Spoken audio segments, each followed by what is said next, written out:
even in my time here, and I was a supporter of foreign assistance, but I've always believed the best foreign assistance programs are the ones that end. They end because the country that you're helping no longer needs it. I think one of the examples I always cite is South Korea. South Korea used to be an aid recipient, a massive aid recipient. In fact, at one time, South Korea's economy was smaller than North Korea's. Today, South Korea is not only not a recipient, South Korea is the 9th largest economy in the world, and they are a donor state. Now, obviously, not every nation state has the capability to achieve what they did in that regard, but I think every nation state has the ability to become more self-sufficient. And frankly, many of them ask for that. Many of them want that. Many of them welcome that. I know that in my travels and in my interactions with leaders around the world, they did express concern and frustration that in the past, our foreign aid came either with massive strings attached in the sense of you had, focus on this or that, or it came with...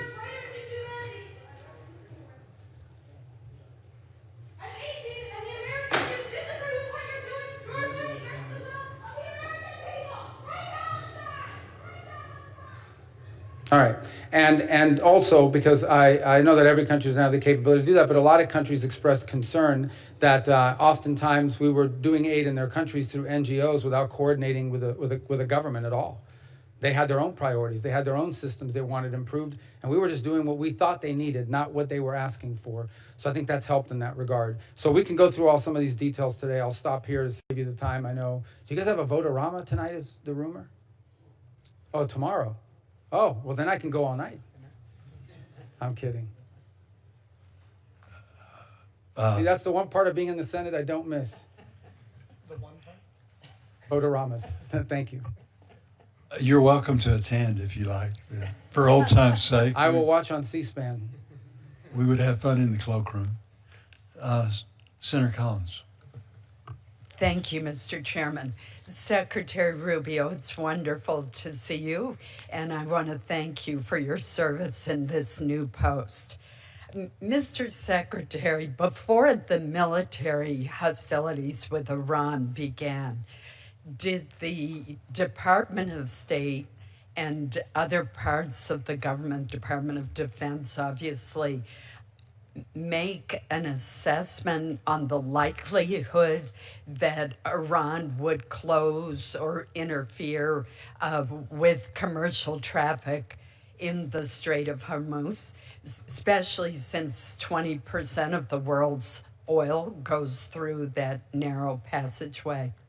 Yes, not only was that a known risk factor, but there were others like the launches against neighboring countries that they wanted to punish. All of those factors were understood and weighed when the president made his decision about whether or not to do it. He felt it was imperative that Iran not be able to establish, and I agreed, that Iran would not be able to establish a conventional shield that they were building with massive number of drones and missiles, and they were on their way to getting double what they had. And if they reached the point where they had so many missiles and so many shield and so many drones, plus their naval capabilities that existed at the time, Iran would then say to the world, there's nothing you can do about our nuclear program, because if you do, we will overwhelm your defenses with the sheer volume of launches that we have, and then they could do whatever they wanted on their nuclear program. That was an unacceptable risk. It was a risk that we were running out of time to address. That was weighed against the risks that you've just outlined, not just the Straits, but also the attacks against Kuwait and Bahrain and UAE and Saudi Arabia and Qatar. It was weighed against that, and the president made a decision that them not having a nuclear weapon above all else had to be the priority. Is our country working with our allies in the region or with American oil producers, Canadian oil producers, to look to the future on what could be done to mitigate the consequences of such a dependence on this particular strait in the future? It wasn't the first time that Iran has done this. During the Iran-Iraq war, we saw Iran try to take control of the strait. So it's disturbing that nothing was done in the intervening years to try to figure out, are there alternative routes that could be used, more pipelines, other ways, so that Iran does not have such an ability to control the strait? Well, there is an existing Western pipeline. It certainly doesn't have a sufficient capacity out of Saudi Arabia to make up for what's happening through the straits potentially. But a couple points. Yes, the answer is I think the indications are that in the aftermath of what's happened with the straits, supply lines, where the world is going to be getting its energy is going to diversify away from at least the straits traffic through a variety of means. The first is you are going to see, I believe, the construction of more infrastructure that goes to the west and even to the north to avoid the straits. It's a bit less efficient because the straits are a quicker shot, but I do think you're starting to see the alignment. But those are long-term projects. I can't exactly tell you how long it takes to build these pipelines. It's not my area of expertise, but I certainly know it takes more than a month or even a year. The second, I think you're going to see that the existing global capacity is going to shift. For example, there are now markets that are increasingly seeking to buy U.S. energy, which we can supply and which we can provide. Historically, it hasn't made any sense for them because they could get it faster from the straits. But given what's happened, you're seeing increasing interest. In fact, I think you'll start to see some real-time deliveries from U.S. refiners and producers to the Pacific region. That's beginning to happen, and the Canadians are stepping into that world as well. Let me switch to a different issue. Last month, I led a bipartisan letter to you urging the department to release the $600 million appropriated in fiscal years 25 and 26 for Gavi, the Vaccine Alliance. And I would ask unanimous consent that that letter, which many members of this subcommittee signed, be entered into the record. Without objection. Gavi, as you well know, plays a critical role in preventing the spread of infectious diseases around the globe and helps to protect public health in our country as well by stopping outbreaks before they reach our borders. And that's particularly important right now as the world is responding to the Ebola outbreak in the DRC. Can you update us on the status of the funding for Gavi and when we can expect to see it obligated, consistent with clear congressional intent? Yeah, and I think a number of you are aware of the particulars, but let me share it publicly as well so that people understand better. On this account, we took into account, at the President's directive, HHS's view, and it's particular about one thing, and that is a certain preservative that's used in vaccines. We don't use them in the vaccines in the United States, but they are used in vaccines around the world. And the ask of Gavi was that they would stop providing these vaccines without preservative. But the problem Gavi has, according to them, is that they have purchased stocks of these vaccines, the millions of doses, and they can't just throw those away because they have this preservative in there. And so what we're trying to do is and we have now re-engaged more heavily, and I know some of you have been personally involved in this, to try to get this thing resolved, to try to figure out an outcome in which perhaps there's a phased approach to it. They did make us a counteroffer. I haven't personally seen it in the last couple of days from Gavi, but it is my hope we can bring this to a resolution on the issue of these preservatives. They make the point, Gavi, is that in some of these countries where these are distributed, they don't have the same refrigeration system, so they need to have this preservative in there. Perhaps there's a way to phase our way through that. So we'll consult with HHS on it as well, but ultimately we would like to see this problem solved, and we think we can. And we're certainly going to try because we want it to be solved. But in the meantime, the United States needs to get that money out there. This is the first time that the United States has given up its seat on the Gavi's board. In the partnership's history, I don't think that's a good outcome. So I hope we can get that money, which is desperately needed. And that was a consequence of us missing that dues payment. So my sense, I'm pretty sure that as in any deal we strike with them, part of the deal will be we get our seat back and the money comes. But we want to deal with this central issue. I think you're well aware of it. And I think we can get there, but we got to work a little bit on it. Thank you. Mr. Chairman, I know my time has expired, so I'll submit the rest of my questions for the record. I just want to point out that there are proven high-impact interventions for pregnant women in prenatal vitamins made in the United States, and a food supplement, RUTF, again made in the United States, that dramatically improve maternal and child health outcomes. And it's something that I'll be talking further about, the public-private partnership to get this kind of supplement out to those who need it globally. Thank you, Mr. Chair. Senator Schatz. Thank you, Chairman. Secretary, to follow up on Gavi, my staff are on the emails between your department, HHS, and Gavi, and all the questions have been answered. I know you're a busy guy, and you've been, I don't know how many hearings you've had this week, so you're probably not totally up to speed, but all those questions have been answered, and Gavi committed to find a way forward. But either way, I just want to make this extremely clear. You and I have a very good relationship, even though we don't agree on a lot of things. The statute itself gives you this authority, not the Secretary of HHS, not anybody else. And the statute itself requires, does not authorize you, does not permit you, requires you to move this money. And so we've had a lot of sort of reassuring conversations, and then another 6 weeks and another 10 weeks and another 3 months pass by. And I understand that you're having to navigate some pretty difficult terrain internal to the administration, but the statute is not unclear about whose authority it is and what you are obliged to do. And so can we get a time frame for moving this money? Well, the best way I can answer is I want to get this solved. I believe we will get it solved. I'll be engaged in getting it solved. I don't know the time, but I mean, shortly. How's that? I mean, like I said, I know that some paper came in. Maybe it was yesterday or the day before. They made I wouldn't want to call it a counteroffer, but a proposal on what they think they could do to solve this problem. I have not personally had an opportunity to review it, but I'm aware of it. I was informed of it again this morning.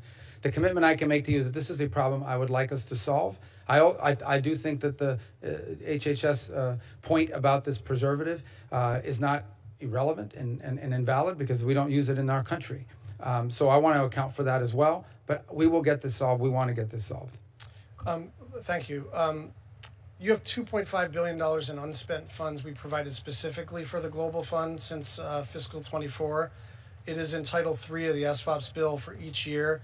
Again, on the USAID stuff, we had a disagreement about the kind of programmatic implementation, but it was very hard to argue that the government itself didn't have the authority to determine who was a recipient of a grant.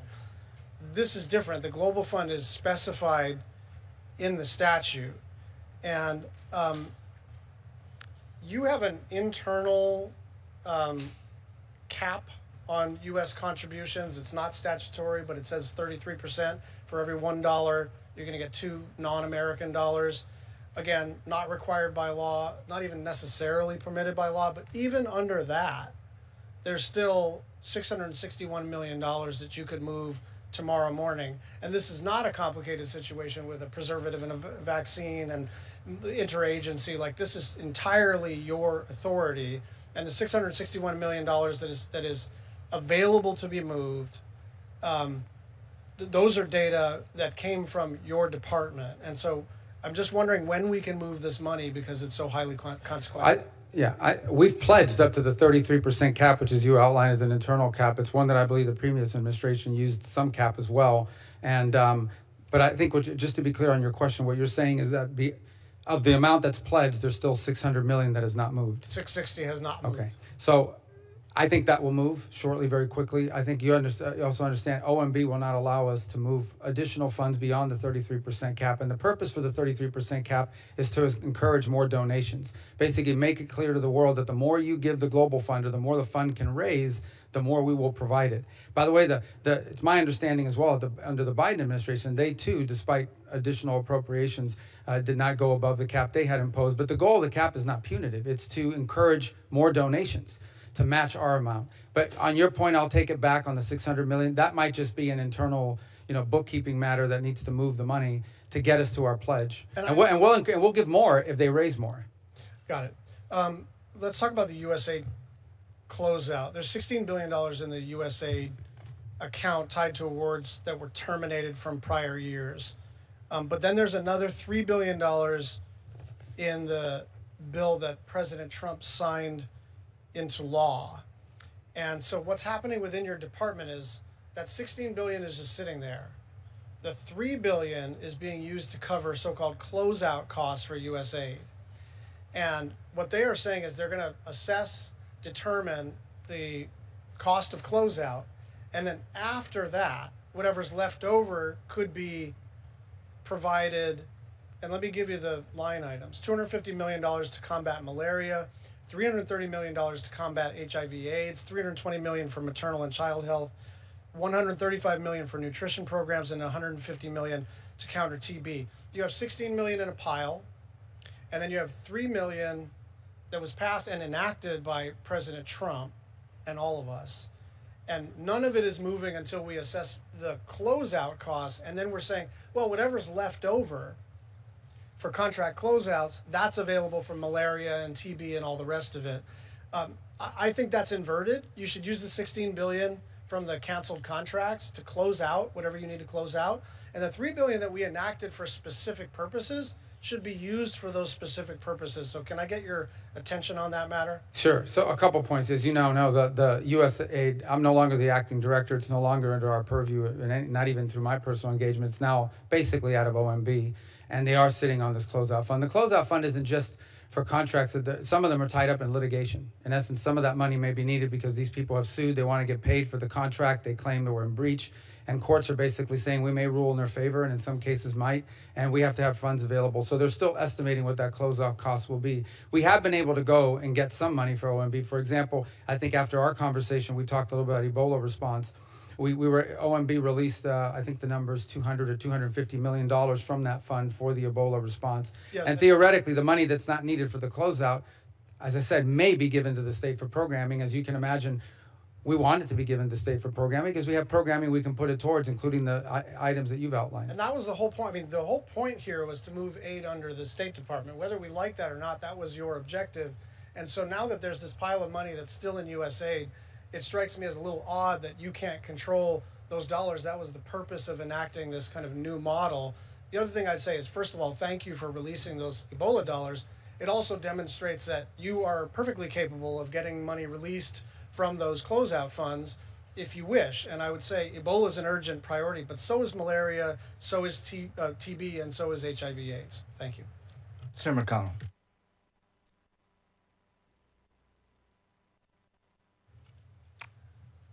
Welcome back to your old place of work, Ms. Secretary. Hope you like your new job. There's some days I like this one better. Some days I like the new one better. It depends on like tomorrow will not be one of those days. You reported last month that the issue of arms sales to Taiwan, quote, did not feature prominently, end quote, in President Trump's meeting with President Xi.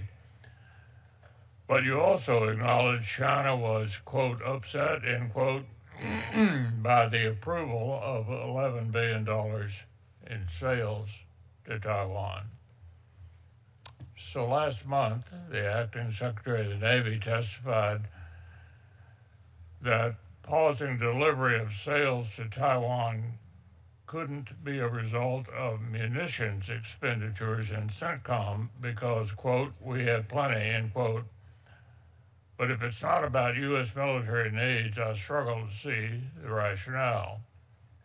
We pushed Taiwan to spend billions on U.S. weapons only to balk at actually delivering them.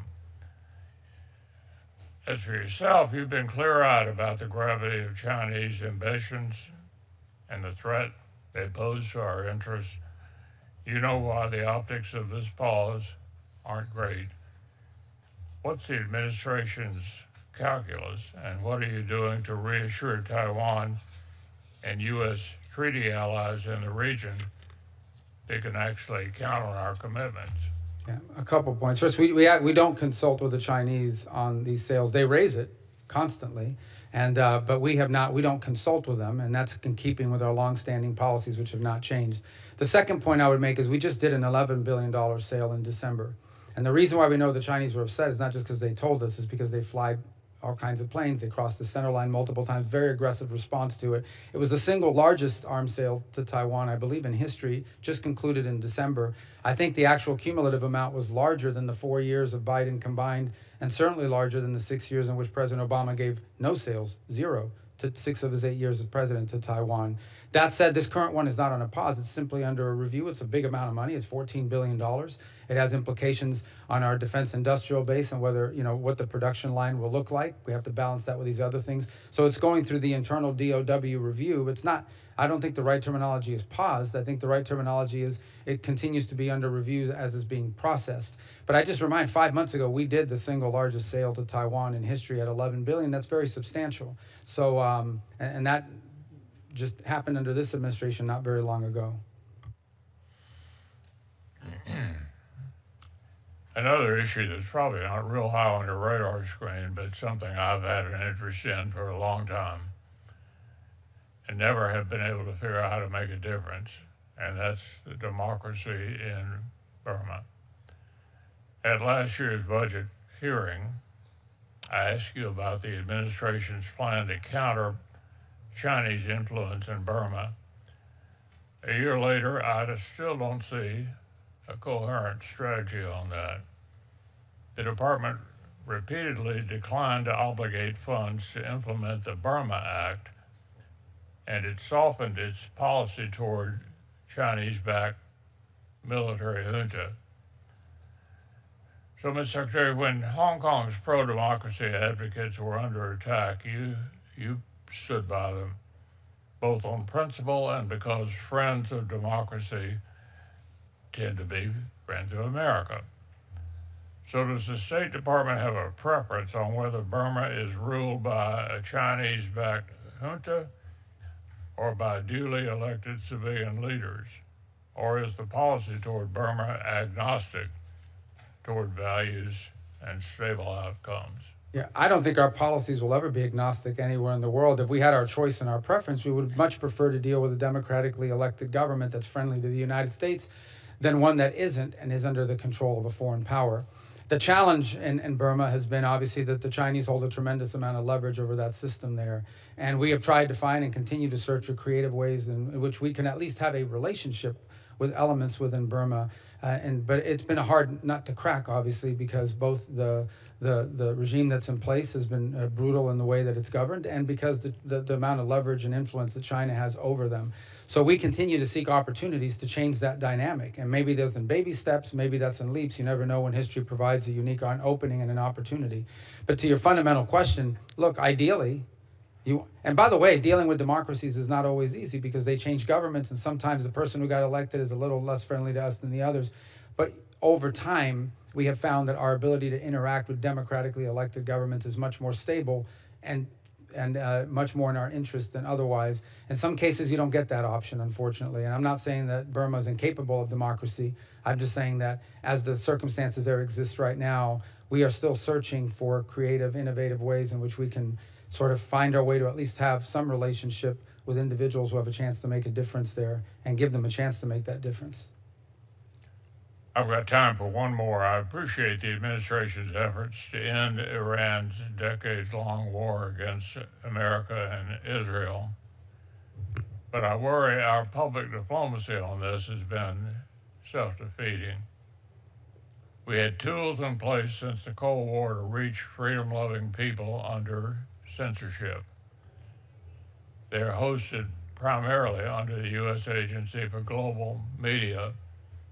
But even as the president has spoken directly to the Iranian people, the administration has repeatedly allowed USAGM to withhold funding from the international broadcast entities designed to help its message reach audiences who are under repression. So I'd like to hear your view on the utility of USAGM guarantee organizations like Radio Farda and the Open Technology Fund. What is the department doing to leverage them to communicate with Iranian citizens? And what role should that agency guarantee play in countering censorship and oppression from the PRC and China as well? Well, yeah, and as you know, that agency is in the purview of this committee in terms of funding. It runs ancillary to state, but we don't necessarily run it or control it. It had somebody that was involved who had been appointed by the White House. That appointment was removed by a court decision, and all of the decisions they made while they were there were also reversed. I do know in my role as National Security Advisor that we're now involved in finding a restart of how we can get this program, because I do believe it has utility and value. I think in the 21st century, one of the questions we will ask ourselves is not just do we want to provide broadcasting to these places, but whether we should be getting more into the access business, meaning using part of that funding and part of that programming, not simply to have a radio station that broadcasts or something, but actually giving people in that country the tools to circumvent censorship and be able to access news and information from around the world, and more importantly, to communicate with one another. One of the things you will find pretty consistently in every totalitarian system is they want to control the ability of their citizens to communicate with one another. It's why Russia has started its own internet and its own internal systems. It's why China does not allow American social media platforms to operate. They have to control it. It's the reason why Iran shut down the internet as one of the first things they did when hostilities began, because they don't want their people communicating with one another. So I do agree it's a valuable tool in our toolbox. And in my other role and capacity, it's one that I've given emphasis to, and hopefully we'll have something to bring you that both complies with the court order and I think furthers our national interest. Thank you, Mr. Chairman. Thank you, Mr. Chairman. Thank you, Mr. Secretary. It's good to see you. I think you might have been at the same briefing that I attended when Putin invaded Ukraine, and we were in the skiff, and we were asking our experts, how long is this war going to last? And some of them suggested 2 weeks. Valiant people, but they're up against one of the largest militaries in the world. Here we are 4.5 years later, and the Ukrainians are still valiantly, successfully in many respects, fighting day in and day out.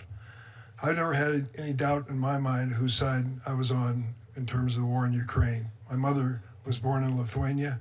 I know the Russians through the Tsar and Soviets and the history that I've read, and I know what their ambitions are, and they're not consistent with the values of this country.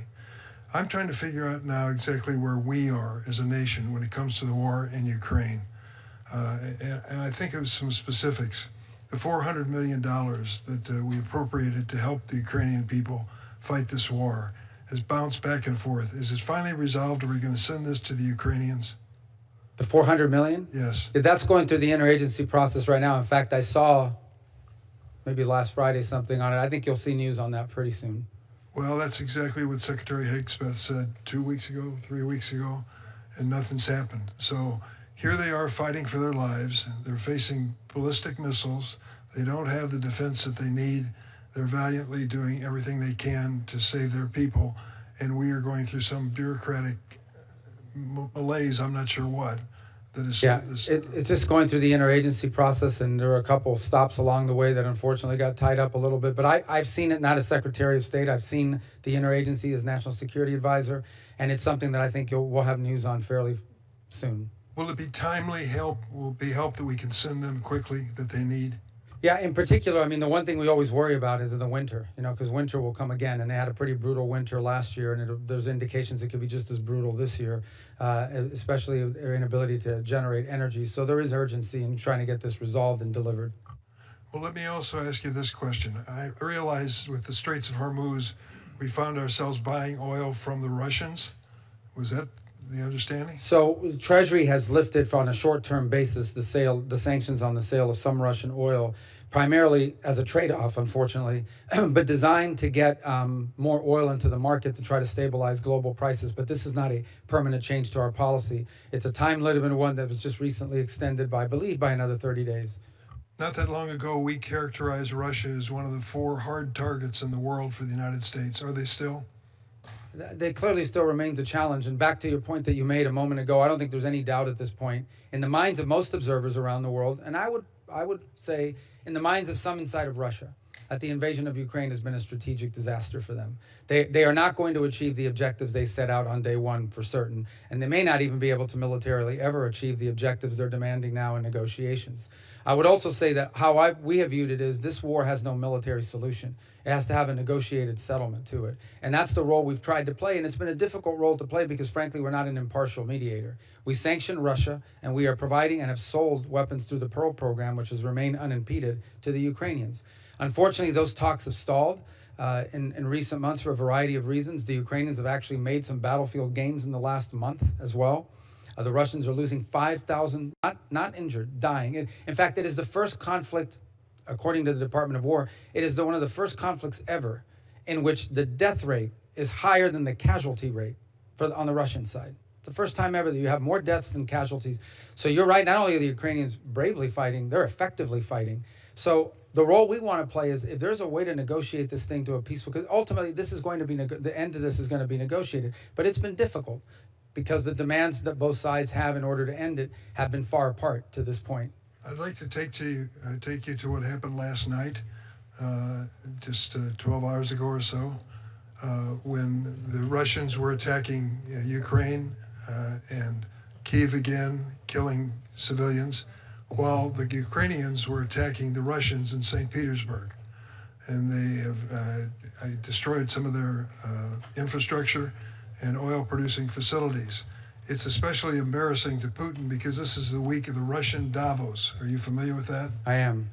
Why did we... Never attended, but I'm familiar with it. Well, I'm asking why the United States would send an official delegation to Vladimir Putin's Russian Davos to talk about economic development in Russia. I'm not aware of the delegation that went. I know I'm aware of the event. I know they were hosting one, but I don't think it would have been a high-level official. I'm not sure what level it is, but to think that we had anything official, and it included Steven Seagal, the actor, as one of the people representing the United States. Are you familiar with that? I'm familiar with who he is. I am too. Yeah, I'm not. Look, so not a government official. Back to your point, that because I think the broader point is, and you just raised it a moment ago about these attacks. What's changed? Russia's always been capable of these long-range strikes into Kyiv. You've seen an increase in intensity as a result, of what you've pointed out, and the fact that the Ukrainians have been effective against them. That's been the one dynamic that's changed in the last few months. Is Ukraine has become increasingly effective at conducting long-range strikes deep into Russia and deep against critical nodes of the Russian economy. And I think one of the things that reminds us of why it's important to try to bring this war to an end if we can, because the risk of escalation is real, more real than it was 2 years ago. We have a sanctions bill here that might do that as well. I'd like to close with one personal note. You joined me when you were a member of the Senate in the Paul Simon Water for the World effort to bring clean drinking water and sanitation to some of the poorest people on earth. We've reached 76 million people with water, 58 million with sanitation. That program is still on the books. Are we going to fund it? Yeah, we are. And in fact, it's about $100 million in total that we'll be spending again this year. Great. Thank you. Thank you. And on the sanctions bill, there's 36 seconds left. I know we've been working with you, Senator Graham, and perhaps others on the Office of Legal Counsel. You've been going back and forth on some language. So I think you'll get there on your bill in terms of what you need to have.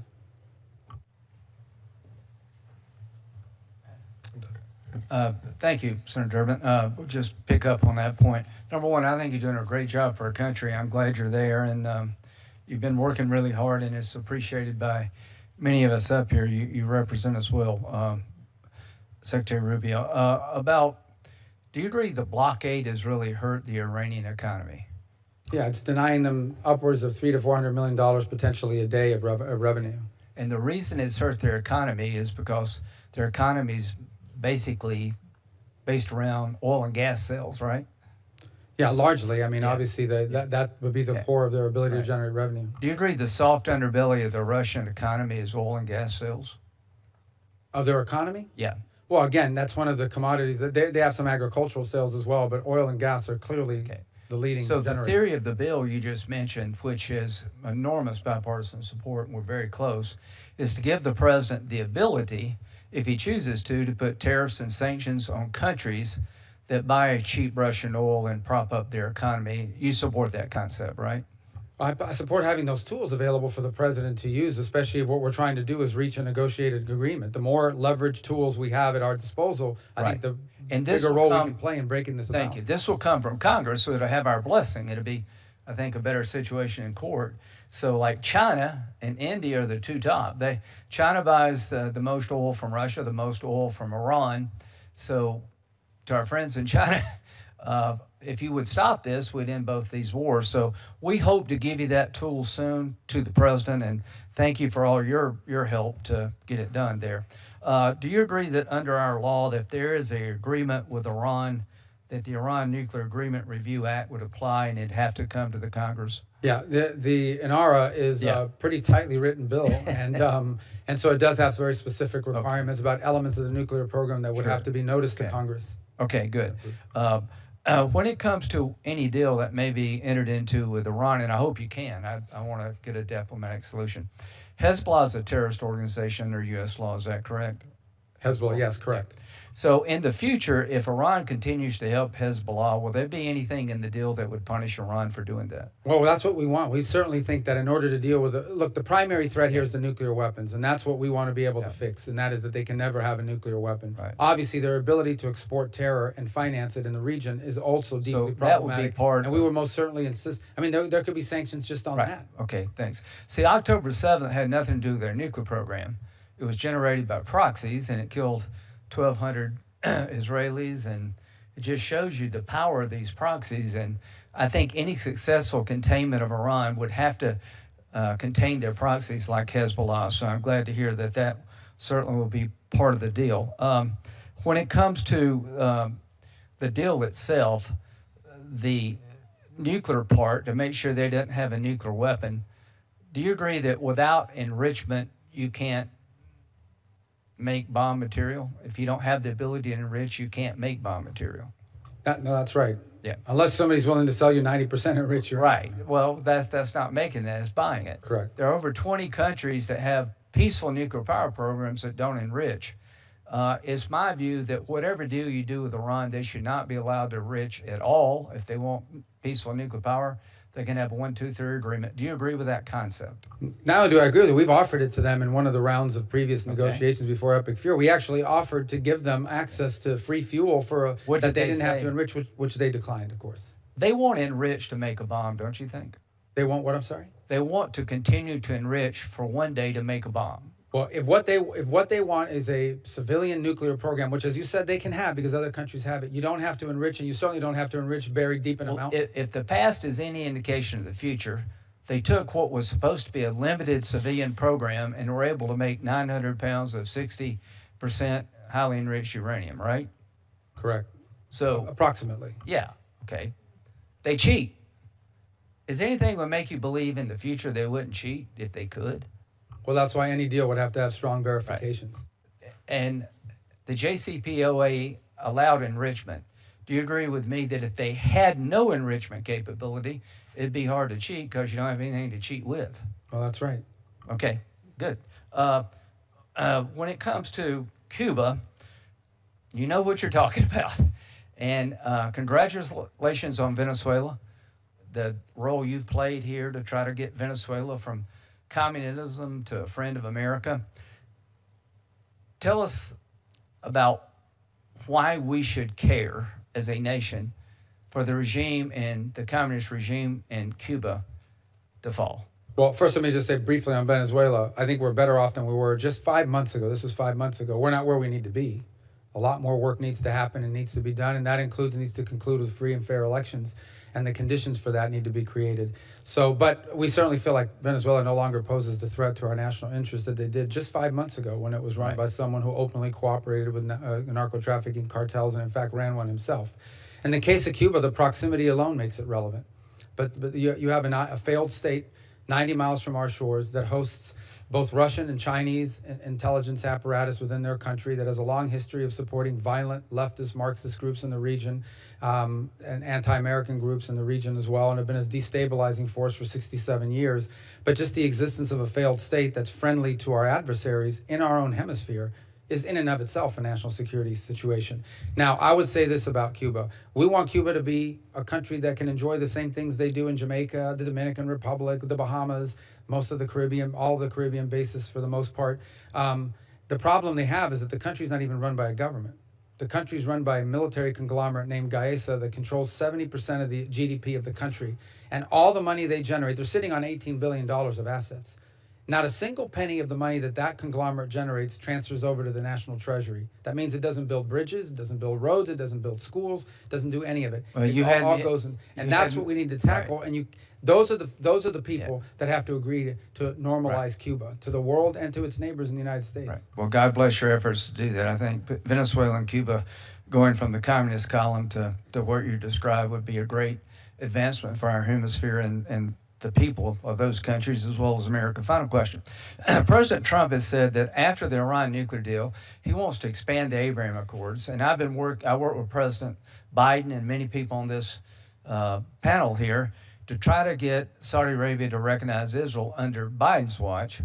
And I just want to applaud President Trump for saying that would be the game changer of all game changers. Do you agree with that? Can you articulate with this committee why expanding the Abraham Accords to include Saudi Arabia, what would that do to the region, and why is that so important? Well, I think it's self-evident, but I would say look at the benefits it's already had with regards to the Emirates, the United Arab Emirates and Israel and the relationship that they have. If you can create these strong economic and people-to-people linkages between these countries and the recognition, it creates tight bonds that I think extend beyond just defense. It extends to economics in ways that they're now enjoying joint prosperity. And it makes a lot of sense from the economic standpoint because what Israel has, and for example, in the technology sector, would be highly beneficial to these countries that would join. And likewise, the resources these countries have would be beneficial to Israel. So we do want to expand the Abraham Accords. Obviously, it's difficult to do at this moment, but we're laying the groundwork for it. It'll be a top priority of this administration. Go ahead. Finally, I just want to say Saudi Arabia is different than any other country. It's the keeper of the holy sites of Islam, is the center of Islam as we know it. If they join, folks, a lot of other Muslim nations will join. North Africa would be the biggest change in our lifetime. Let's work together under Trump like we did Biden to make this happen. Senator Murray. Thank you, Mr. Chairman. Mr. Secretary. You are not only the Secretary of State, you're also the President's National Security Advisor. Those are both full-time jobs when we're at peace, let alone as we have troops deployed in multiple conflicts around the world, and the President is threatening to invade Cuba. So I want to just ask you specifically about Iran. You were one of just a handful of top aides with a seat at the table when the President ultimately did decide to launch the Iran war. Did you advise the President against the war? I'll never tell anybody what I advised the President privately, but I will tell you that the President had before him all the information that he needed. I agree with the decision that he made, if that's what you're asking, because the President of the United States saw a threat of Iran developing a nuclear weapon behind a conventional shield that in about a year would have been impenetrable. And we could not allow them to develop that immunity, and then they could break out to a weapon. So you won't tell us, this is a question that millions of Americans are asking, how on earth did we get here? So I wanted to know what you did advise the President. Were you for or against this war? Or did you, the Secretary of State and National Security Advisor, have no opinion? No, I just told you I support the President's decision. I think he made the right decision. I heard what I cannot tell you and will never do, and you have to understand, nobody in my role's ever done, is to go to you and say, oh, I was in a meeting and I told the President this, or I just can't do that. I won't do that. It's unwise to do that, and it's unfair. But I am telling you the President made the right decision. That's my view. I believe in it strongly. You do now. Okay. Let me just... I've always have. I mean, in terms of my view of the challenge that it poses. Okay. Well, back in March, you said this war would end in, quote, weeks, not months. And here we are, 4 months. Hundreds of troops injured or killed, and billions of dollars later. Trump promised everybody he was going to lower prices and no new wars. Now we have higher prices, new war. Trump promised the American people this war would be fast and decisive. It has been slow and secret and endless, and the majority of Americans do oppose this conflict. What my constituents are telling me is they want childcare, they want health care to be more affordable. They don't want Trump to have $1.5 trillion more for a defense budget to start wars around the globe. I hear that constantly from so many people.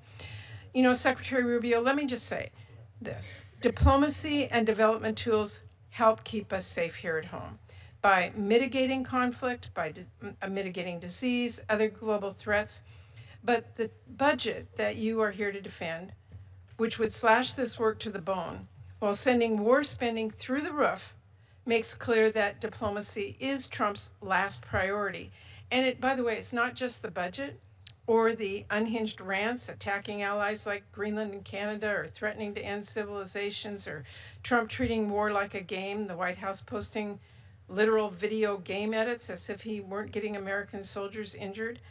It's also the actions that you've taken over the past year to gut the State Department, deeply concerning. Dismantle foreign aid, abdicate American leadership.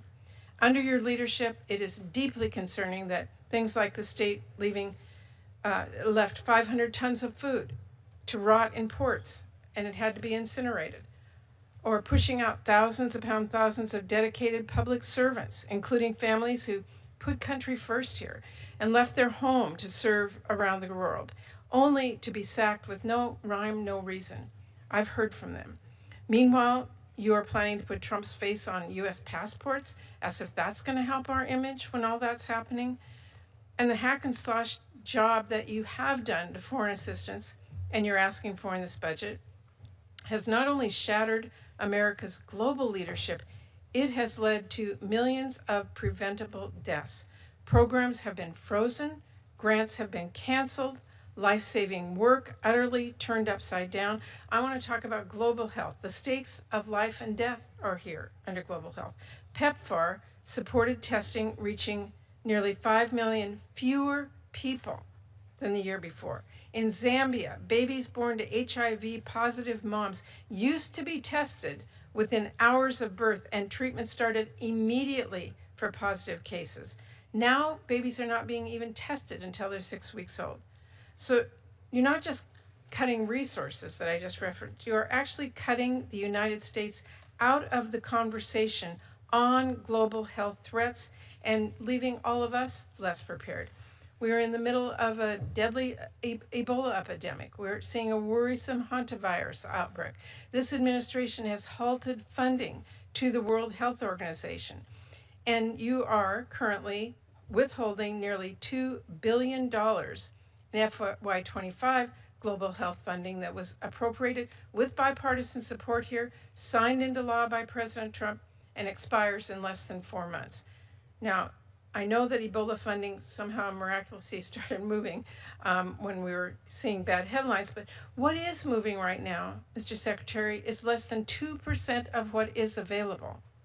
So my point is that the delay in mobilizing those resources has cost us valuable time and let this disease kill more people. And the fact is, we already had these support systems in place. They were in place until this administration destroyed them.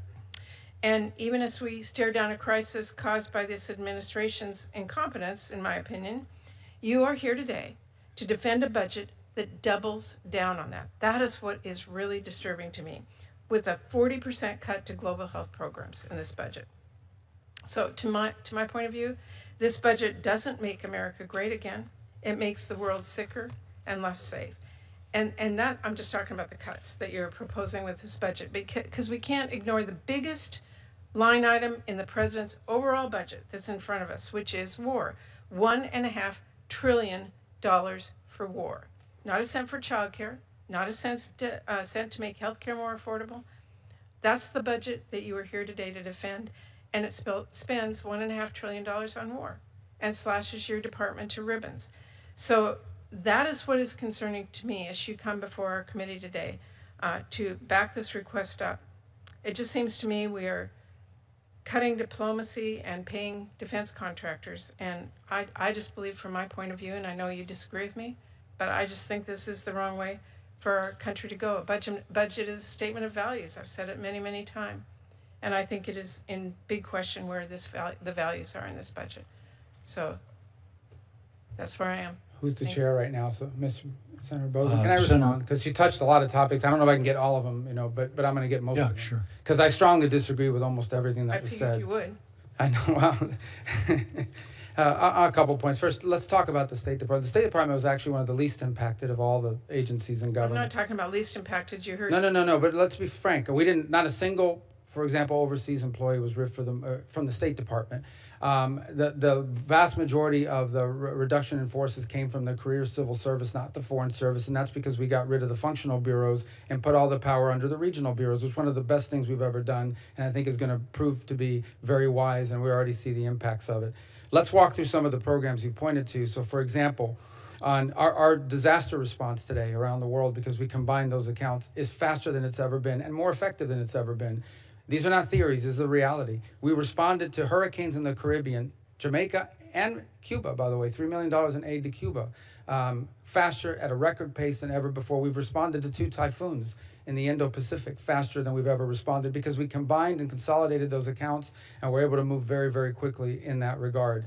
Beyond that, you mentioned the PEPFAR. The reality of it is, first of all, you have to combine it with all these other programs that we're involved in. But if you look at the numbers for the third quarter of 2025, the exact number of people that were receiving medications during that period of time. The exact number, and it's going to even improve because we're adding innovation to it. There have been recent innovations in AIDS treatment and HIV treatments that are even more effective than some of the legacy programs that are available. It's very clear why you are the secretary, because you're very good at words.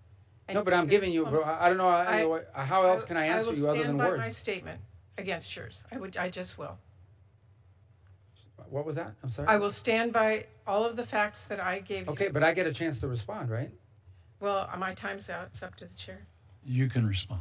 Okay, so on the other things you're not talking about, which I think are very valuable to this, are these global health compacts that we're entering with 32 countries, 27 of them in Africa, in which we're basically going to the countries and say, okay, we used to give money for clinics, we used to give money for healthcare, we used to give money for maternal care, and we used to have it in a bucket, and it was maternal care globally, and then we went out and dished out contracts for people to go in individual countries. Now we're entering into contracts, compacts, agreements with the country, and we're saying to them, okay, what are your needs? And we're doing this through the embassies. What are your specific needs in this country?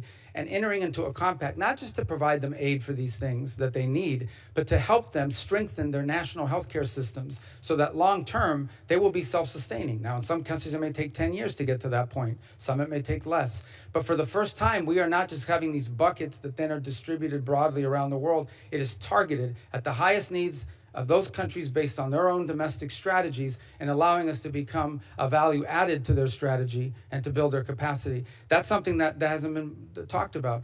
You look at what we've done with OCHA, where we've signed the first humanitarian reset agreement in Geneva, and along with our anchor pledge of $2 billion in support for the 18-country-based crisis-level pooled funds, this is going to allow us to respond in a more effective way. With the Global Fund, we've entered into agreement with the Global Fund. They've put out repeated statements thanking the United States for the role that we are playing with the Global Fund. And we're prepared to do more if donors match what we are providing. We're prepared to do even more in that regard.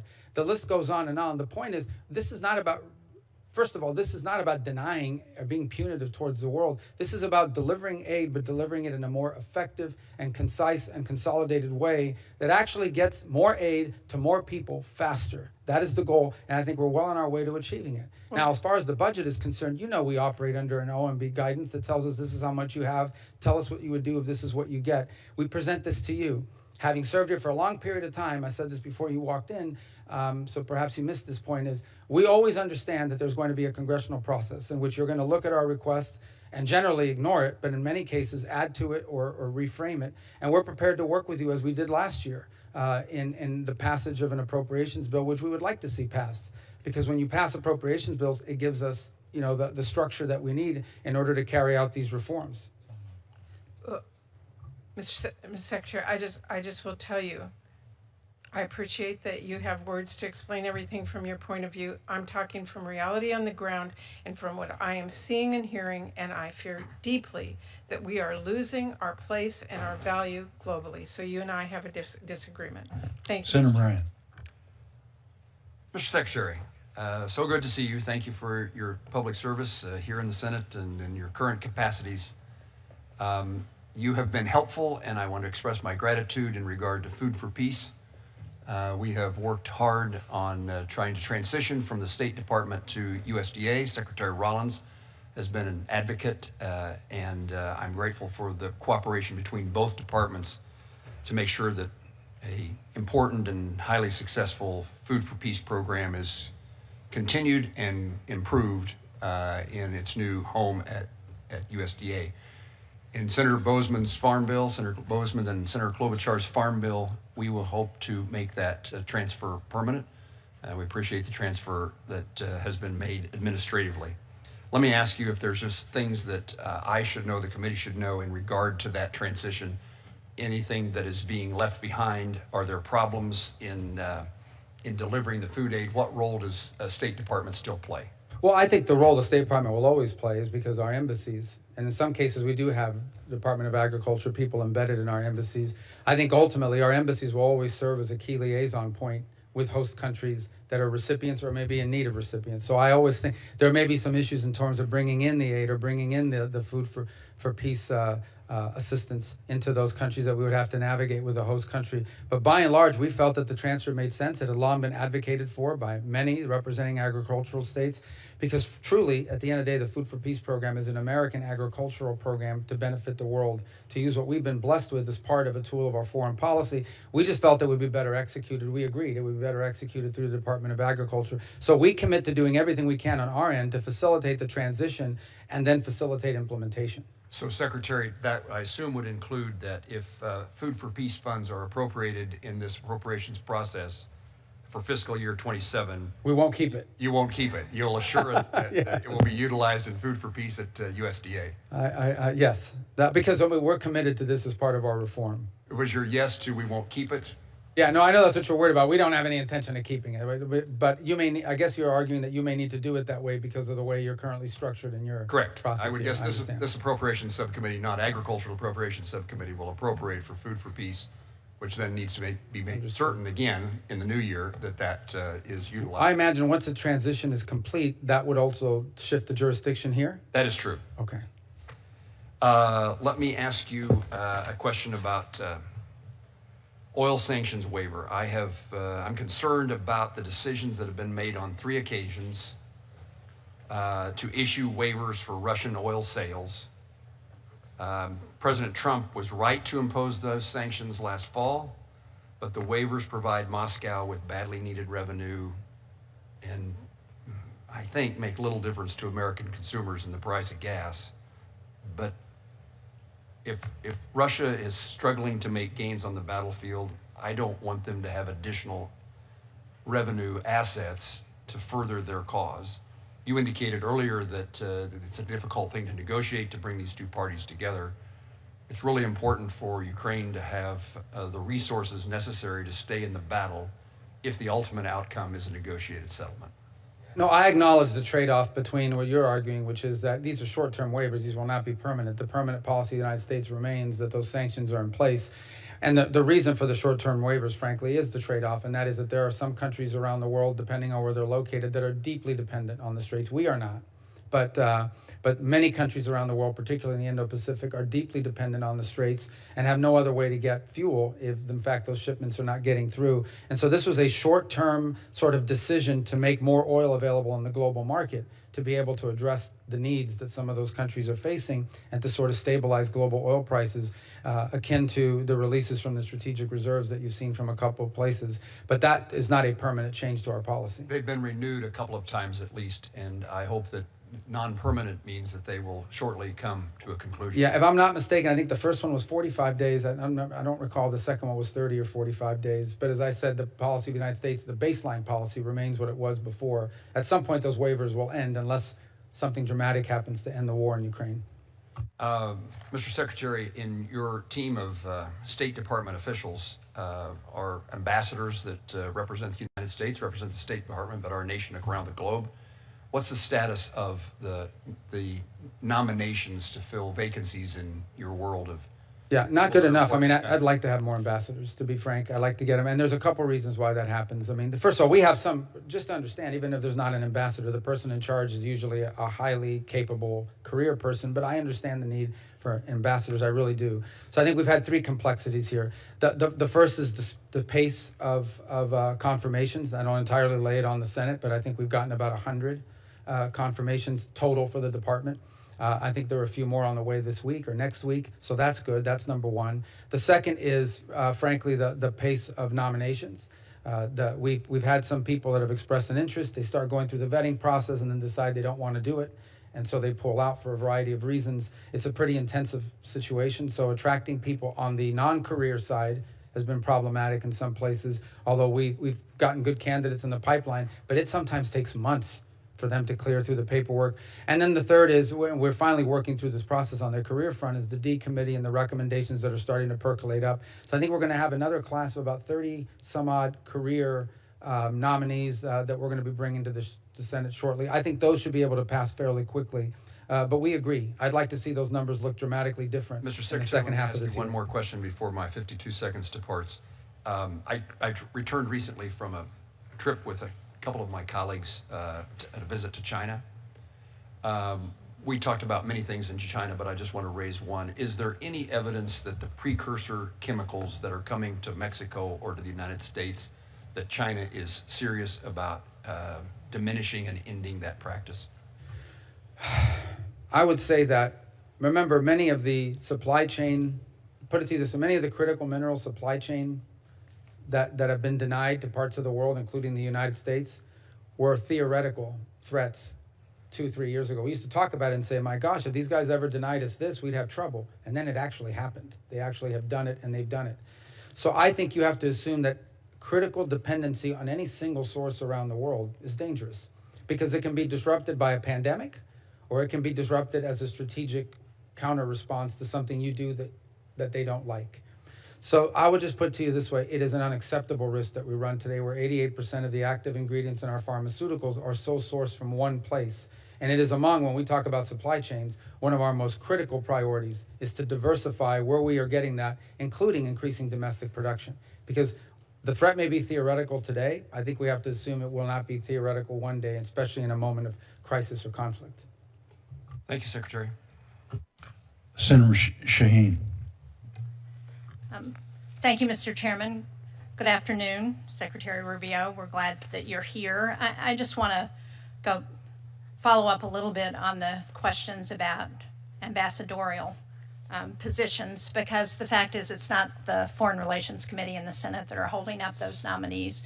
It's the fact that the nominees are not being submitted to us, and that those nominees who start to go through the process often aren't willing to comply with the ethics requirements that require that they divest of their outside holdings. Right now, the United States has more than 100 vacant ambassador posts. I'm sure you're aware of that. China has 20. In Africa alone, 37 of our 51 embassies have no ambassador, and China's filling that vacuum. And you just sent over 20 nominees, of whom only 4 are career people. So the problem is not in the Congress. The problem is in the administration. And I hope that you will begin to take up that slack by appointing more career ambassadors. I want to go, though, back to the question about Ukraine, because you've rightly recognized that peace talks have stalled. But I think it's important to point out that those negotiations have failed because Russia, not Ukraine, strung along the administration in its efforts to bring a peace deal. And the only way to end this war on any kind of lasting terms is for President Trump and the administration to finally put some real pressure on Vladimir Putin and Russia. Late last year, the Russian central bank warned that the Russian economy was slowing sharply. Russia was in debt, and it was making contingency plans to fund its war effort in Ukraine. This is the time, Mr. Secretary, for us to increase pressure on Russia. And what have we done instead of that? We've done exactly what Senator Moran said. We've lifted the general license and are allowing the Russians to make $4 billion a month because of the lifting of those sanctions on its oil. Now, I want to also go back to the discussion you had with Senator Schatz, where you talked about the $19 billion in closeout for USAID, because you rightly pointed out that one of the challenges in Ukraine is energy costs. And 1.7 billion of that 19 billion is funding from the AEECA account, which is an account for all non-security, non-health related issues for Europe. You, as Secretary, could choose to spend those dollars to provide them to Ukraine to help address energy issues and other issues that Ukraine is having with this war, in particular, the fact that they're in desperate need of interceptors because of the attacks by Russia. And you can see, I know you're aware of this, but for the audience, I think it's important to note the increased attacks coming into Ukraine from Russia, particularly drone attacks. So are you willing to spend some of those $1.7 billion to address some of the concerns that you point out and we agree that Ukraine has in fighting this war? Yeah, we did last year too, and I anticipate we'll do so again. But on the point of the chart that you're using there, it's important to point the reason why those strikes began to increase is because of their inability to make sufficient gains in the front lines. And so the only way Russia can impose costs Absolutely, on Ukraine is to punish them deeply. Which is why now is the time to put pressure on Russia, because Russia's feeling it. So let's put pressure on them. Let's get them to the negotiating table, and let's get a just and lasting peace in Ukraine. And that's not going to happen as long as we're pussyfooting around with Vladimir Putin and letting him get away with stringing the president along. I would disagree with that assessment of how we treated it. In fact, this president imposed additional sanctions on Russia last year. It remains one of the most sanctioned countries on the planet by the United States. Even on the oil that you say in the short-term extension was given, or the short-term waiver was given, that oil was still being sold. They were still they just weren't making the money they're making now because they couldn't sell it at market rate. They had to sell it at a discount because they were selling it under the shadow fleet. If we went after the shadow fleet, we would do a much better job of putting pressure on Russia's economy. So my question, though, is to go back to the $1.7 billion. Are you willing to spend some of those dollars to help address the urgent challenges that Ukraine is facing? On all the humanitarian side, including the energy side, we've done so in the past. I anticipate we would do so in the future because we don't want to see calamity there. On the broader issues that you've pointed to, I want to reiterate, Ukraine remains a purchaser under the Pearl program, which is paid for through Europe.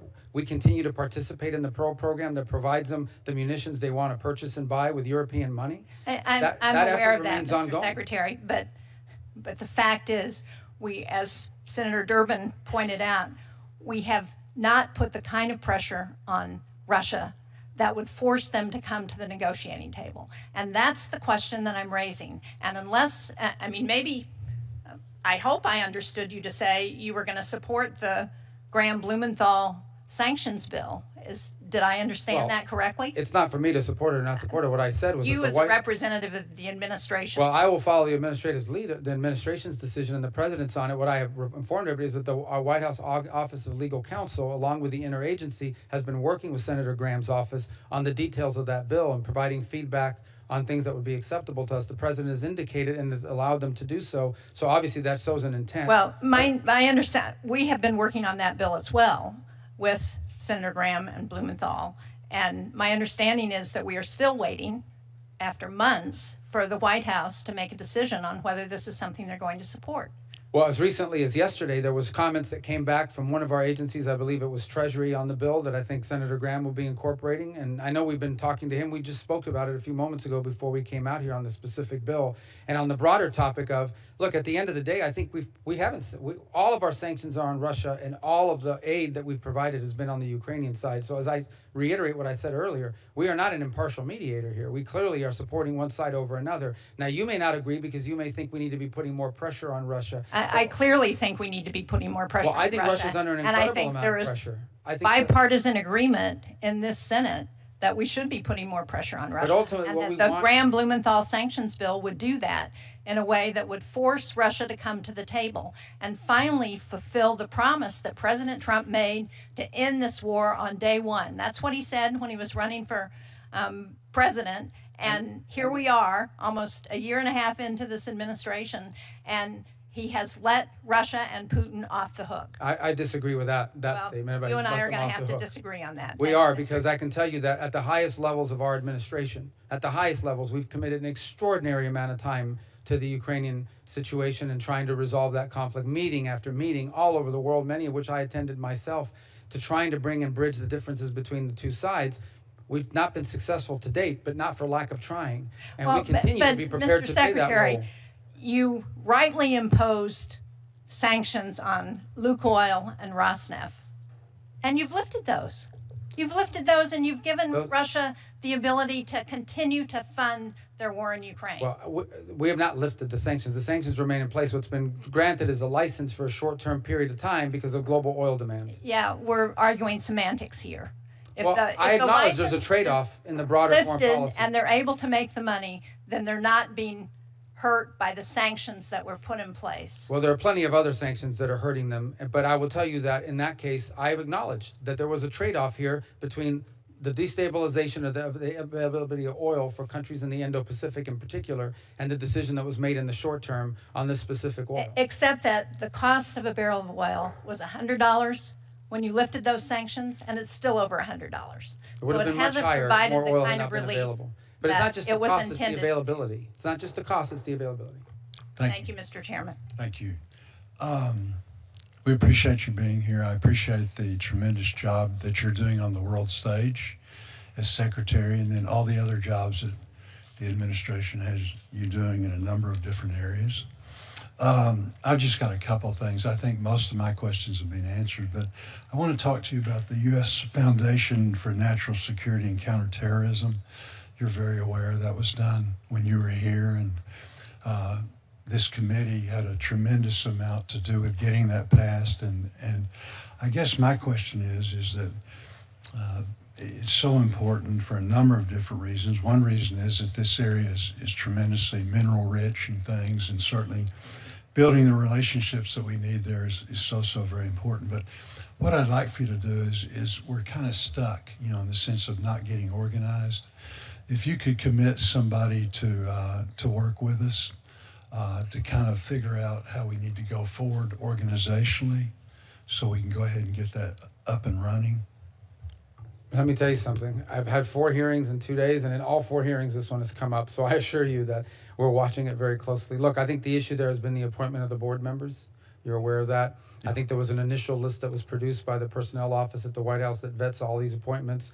There were maybe the suggestions that came from Congress. There was some trade-off on that. So I think, and I commit that we're going to engage the personnel office at the White House to produce new names, maybe suggested by Congress, so we can get that board stood up once and for all. So I don't have to keep answering questions about the board. No, I understand. But I think that illustrates that, it has wide support in Congress, and it's understood. Yeah, I was here when it passed. Great public-private partnership. It took a long time to get done. So understood. We appreciate that. The other thing I'd like to talk to you about is the Fulbright scholarship program.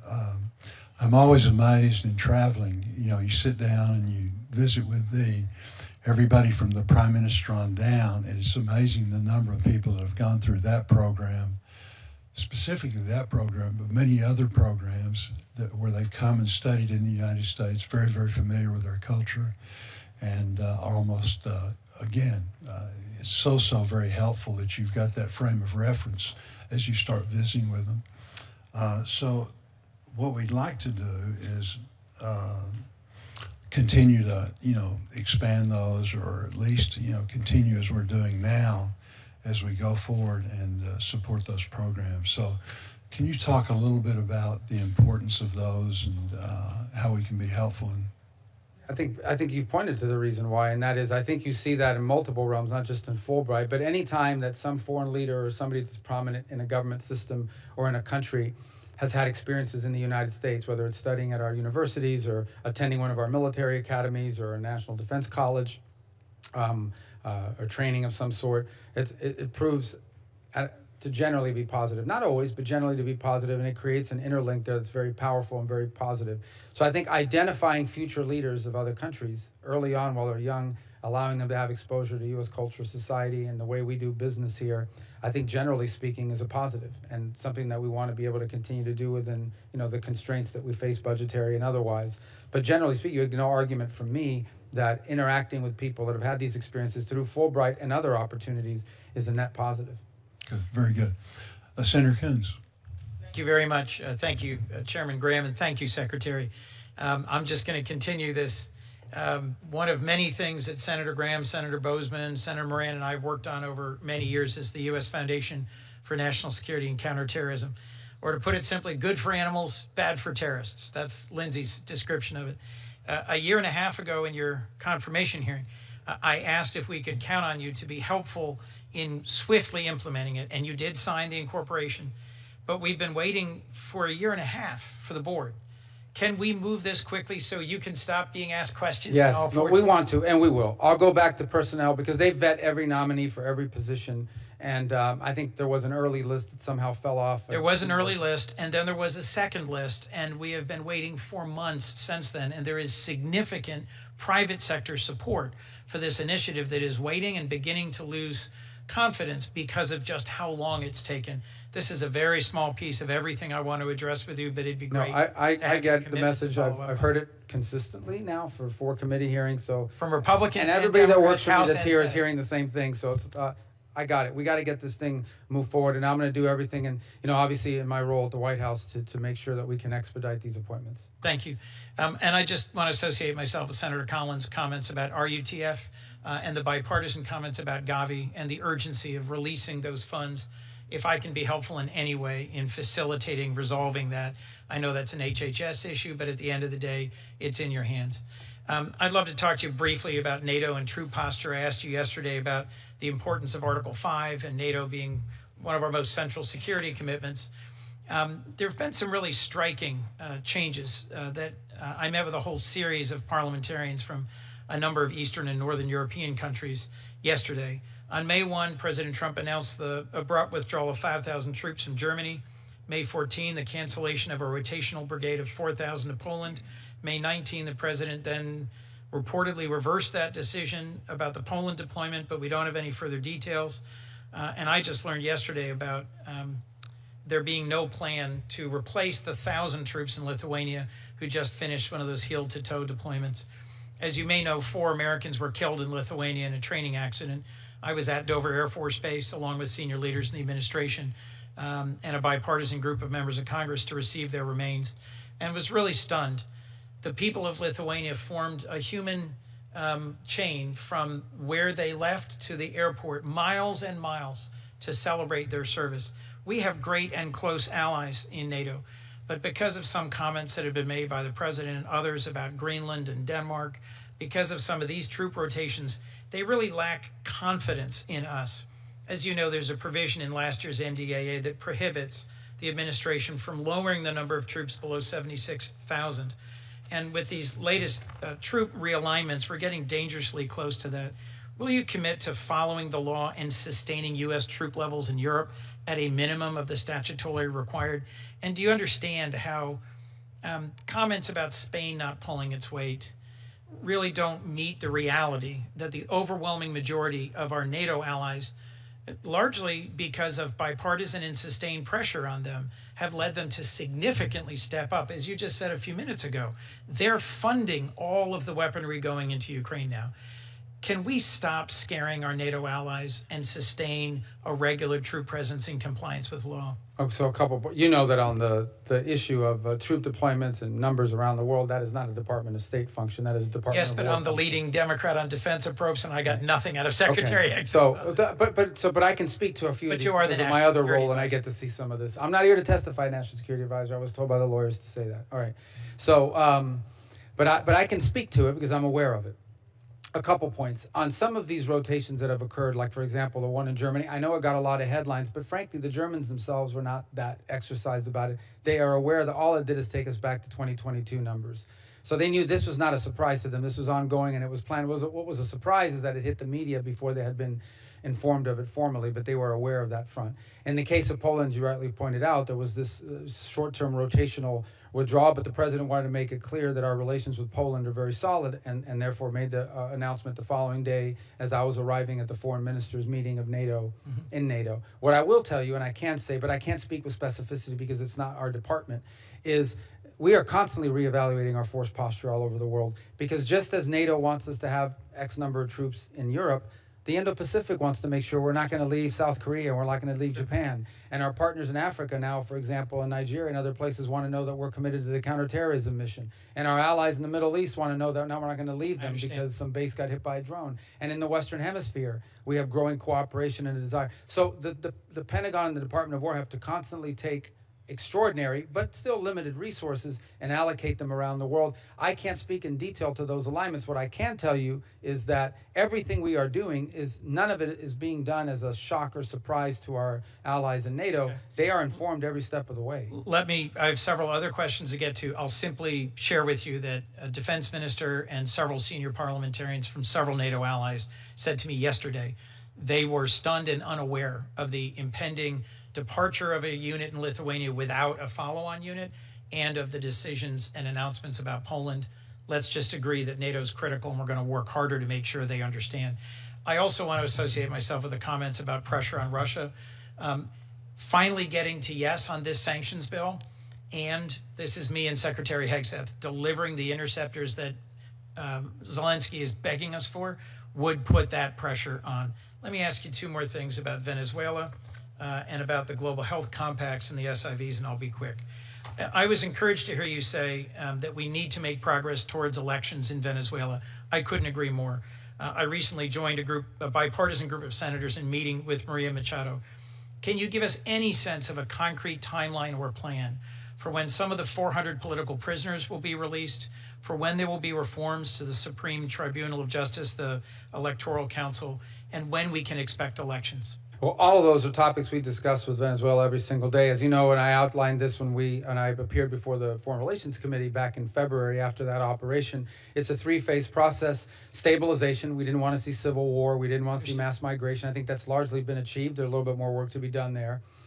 Recovery, and part of that recovery is building the institutions that make it possible to have an election. It's not just the Electoral Council, which is critical, but it's not just that. You have to have independent media that can operate. Yes. And while we've seen signs that that's happening, that needs to be sustained. Political parties and individuals involved in them need to be able to, at some point, either to return or those who are already in the country have to be able to organize. They have to be able to open offices, field candidates, start to do all the work that it takes to create the conditions for an election. That's critically important as well. And that one we're following. It's one of the reasons why these direct flights into Venezuela were so important, because now people can go and interact directly, even if they're not yet living full time in Venezuela. But we have more work to do. We raise this. I just remind everybody, Maduro was grabbed 5 months ago. Yep. Not 5 years ago. So we've come a long way in 5 months. Mr. Secretary, I know you are passionate about democracy.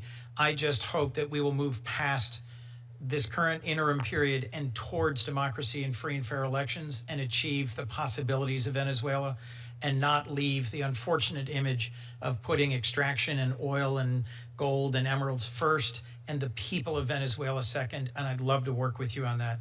Two other points quickly. The 32 global health compacts that you referenced, we have no implementation plans. And seeing the details of how they're being implemented would be very helpful. As you know, I've long been close to the Kenyan government and the Kenyan people. We're asking them to take on Ebola treatment, which is getting a very rough reception. There's also real tension in some of the data details around these health impacts. And there is evidence, there's data from state that there's less treatment, less testing, and less prevention overall. And I need to better understand the role of the CDC and how these health compacts are going to actually achieve your laudable goal of more aid to more people faster. Yeah. Well, Can we work on these details? Yeah, of course. But on the implementation, remember, you reach a compact, and now the implementation is part of the compact. You have to work on that in collaboration with the host government. Right. So as those plans become available, as those plans become finalized, you'll have insight into those. You'll be able to see that. In the case, just to correct one point, we're not actually in Kenya to set up treatment for Americans. I think the one that's been very controversial is a misunderstanding. There is a facility that the Kenyans are allowing us to open. If there are any Americans that are exposed, yes, potentially exposed, they will be transferred to this facility for observation. If they test positive at any time while in that facility, we will remove them from Kenya and send them to the nearest treatment facility, either in Europe or in the United States, to be treated for Ebola. But what's been controversial is no one wants to see that people are coming into There's never been a case of Ebola in Kenya. They don't have the domestic capacity to deal with it, and there is alarm that I would love to work with you on to address. I'll follow up with you about your offer yesterday to work on SIVs. We have thousands still stuck in Pakistan who were cleared, who have chief of mission clearance, and you have the ability under the EO, in partnership with the Homeland Security Secretary, to allow those who were vetted to come to the United States. On a case-by-case basis. On a case-by-case basis. And I urge you to use that to get folks out of Afghanistan and Pakistan, as well as Qatar, to safe countries, including the United States. Thank you, Mr. Secretary. Thank you, Mr. Chairman. Secretary Rubio, appreciate you being here. It's always good to have you back in this chamber, and thank you for the job that you're doing for our country. And it's It's good to see you on the world stage. I want to begin by thanking the brave service members of the U.S. military who participated in the recent operations in Iran. I want to honor the memory of the 13 service members who lost their life, including 3 Alabamians, Major Alex Kleiner, Major Ariana Savino, and Technical Sergeant Ashley Pruitt. I know that all of Alabama and our country stands with me to honor their bravery and their ultimate sacrifice. During the Operation Epic Fury, the United States carried out a coordinated campaign of unprecedented scale and success. Prior to those operations, we know that Iran refused to meaningfully come to the table with regards to negotiations with their nuclear enrichment, their terrorist proxies, and their missile capabilities. I am immensely grateful to President Trump for finally doing something about that. 47 years of terror needed to come to an end, and because of his decisive actions, we have an opportunity to actually see that achieved. I believe that because of these actions, we are in a stronger negotiating posture in this moment in time. But I believe that any agreement that we come to needs to have very clear red lines when it comes to nuclear enrichment, when it comes to capabilities and weaponization, and also Iran's network of terrorist proxies.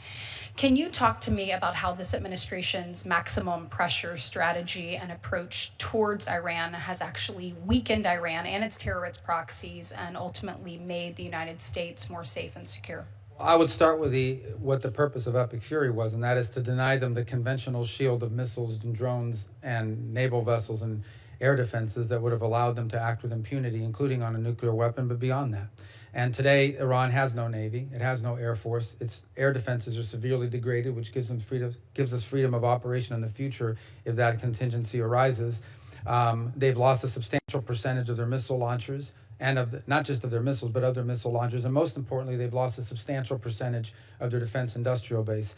They also don't have the money to rebuild that industrial base rapidly because they don't have the funds, because they're being denied those funds through a combination of 3 things: sanctions, enforcement of those sanctions. We are enforcing sanctions. We had a bunch of sanctions on the books, some of which were not being enforced. In fact, for the first time that I can recall, the U.S. has actually seized Iranian oil vessels in the Indo-Pacific, 5 or 6 of them, and denied them the revenue from those vessels, although they have many more that are still out there. Now, where we stand today, unfortunately, is they have decided to mine the Straits of Hormuz and shoot drones at ships that move without their permission or paying a toll. The only ships they will allow to move through freely are their ships. There is no way that they are going to illegally, unlawfully try to close the Straits of Hormuz the way they are doing and not pay a price for it. There's no way that they can benefit from oil sales, but nobody else can. So we imposed as a countermeasure a blockade against those ships, and that is the only thing we are blockading. You have seen over the last few nights kinetic action occurring, and I will describe what those largely entail. That is some commercial ship that didn't pay a toll and starts to move. That ship comes under attack by a drone. We shoot down the drone. In some cases, not only do we shoot down the drone, but we hit the launcher of the drone so they can't hit the ship a second time. The Iranians then respond by launching 2 missiles or 3 at some base in the region as their response. And that's what you've seen play out 3 of the last 4 nights with regards to this. Now, where we'd like to get to is where they agree they're going to open the straits like they were supposed to when the ceasefire was agreed to. We would lift the blockade, and they would agree, as part of all of this, that they are prepared to sit down and negotiate an agreement that disposes of the highly enriched uranium, that limits and or prohibits their enrichment program. And in return, they would be able to have some, not all, but some of the sanctions that they are facing for their nuclear program potentially waived or reduced, but that would be only depending on what they give. They have to give, and of course these things all have to be verifiable. The highly enriched uranium you can verify because when it's removed, it's removed. The enrichment monitoring is the one that's going to be critical for any deal to be successful. But they're weakened in the sense of they're losing $300 to $400 million a day in revenue. They have hyperinflation. Their currency is worthless. They're struggling to meet payroll in their own services in the country, and their regime is badly fractured internally to the point where it takes 7 to 10 days to get an answer to a proposal.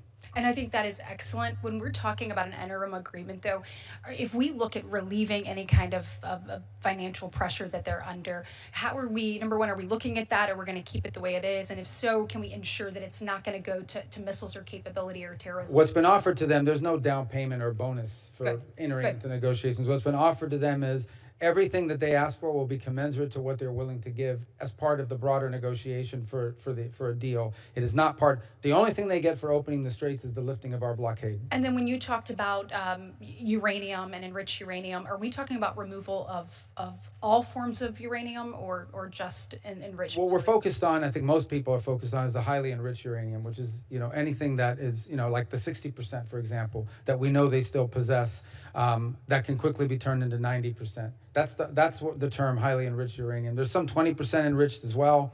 But the bulk of what the world is concerned about is the 60%. It's the 60.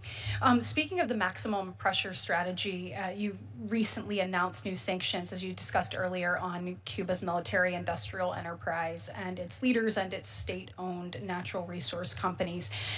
Cuba's communist regime has been a longtime threat to our entire hemisphere, a destabilizing force, as you put it earlier in your remarks. Public reporting states that Cuba has purchased attack drones from Russia and from China, and also host intelligence officers from Iran, China, and Russia. I appreciate President Trump's decisive actions with regards to protecting U.S. national security and these sanctions, and your continued efforts to address the threats that are posed by China.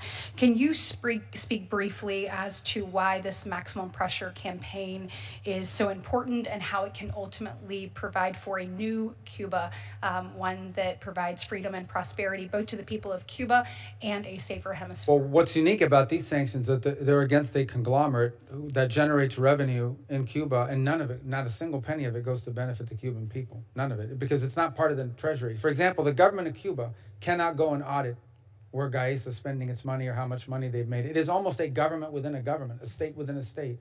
And that's what we are targeting. Because instead of that going to this conglomerate, that's what the Cuban people should be allowed to do. They should be allowed to own their small independent businesses. That's right. They should be allowed to be in business in that regard and not allow this state within a state to continue to empower itself at their expense. This is a country that literally, doesn't invest in their own energy plants and never has. Meanwhile, they're sitting on $18 billion in this conglomerate of assets that they should be using to benefit the Cuban people, and they are not. So those sanctions are targeted at this conglomerate. Excellent. Thank you so much, and thank you, Mr. Chairman. Thank you very much, Mr. Chairman, Mr. Secretary. Good to see you. 2 days in a row. How about tomorrow? We'll make it 3. No, you got no. I'm almost losing my voice after I did 4 hours in the House. Yes, yesterday we were talking about Taiwan, and you stressed there was no change in policy. And I think I can characterize, but I want to check that the administration is 100% supportive of Taiwan's Democratic Republic and of their expanded participation in international organizations. Yeah, and we've actually advocated for them to have a seat at different forums in which they've been denied in the past, sometimes to some success, sometimes to not success. Thank you. I really want to emphasize that message to those who are fighting to sustain their republic in Taiwan. I was listening to the tale of the 2 blockades. The deal now on the first stage is they lift their blockade, we lift our blockade. And that takes us kind of back to the status quo, and then we engage in these other issues. But I believe what I've heard you or others say is that Iran is saying, hey, that's not enough for us. We want you to lift some of the sanctions that we're under. We want to unfreeze some of the funds that have been frozen by the United States. And I've also heard on the United States side that we want to make sure that they end their support for proxies, which of course we all want to see. But is that are there things other than freeing up the Strait of Hormuz that are our requirements for lifting our blockade of their ports? No. So the only reason there is a blockade is because of what they've done in the Straits, right? The fact that they are telling the whole world, we will not let your ships through unless you pay us a toll. And we can never accept that. We can never accept a tolling system in the Straits. If we accept that in the Straits, it will be replicated in multiple places around the world. It'll become a new status quo. Everyone will want to do one.